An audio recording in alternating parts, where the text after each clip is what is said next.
So here we have the Hyundai Kona on a 68 plate. I'm going to start off by hopping inside the car and running through a few of the controls in there.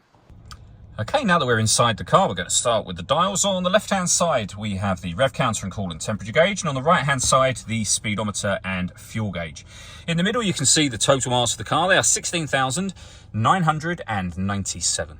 Above that, we have a digital readout for the speedometer available. You can change the information that's displayed up here using buttons on the steering wheel, should you wish to. There are other menus available to you as well, all of which are accessed using the buttons just here. We've also got cruise control over there as well.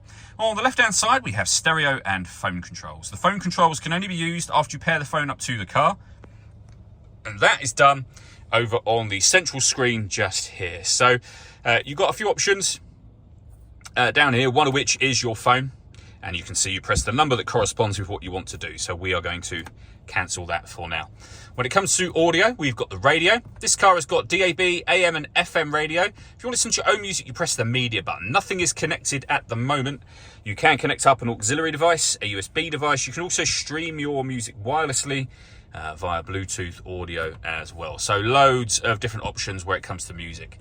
Working our way down from that, we have your air conditioning. So you can adjust the temperature in the car, the fan speed and the direction of the air. The air conditioning's off at the minute, so that button turns it on and off again, of course. You can recirculate the air that's in the car. That's a great way of heating it up or cooling it down quickly depending on the temperature you've set just here. We have a heated rear screen as well. Below that, we have a 12-volt charging socket, a USB charging socket, USB for your music and auxiliary input for your music as well. A 6-speed manual gearbox, and then these buttons here. So this one, firstly, turns off the stop and start. This car is designed to cut out when it's stationary in traffic to save you fuel.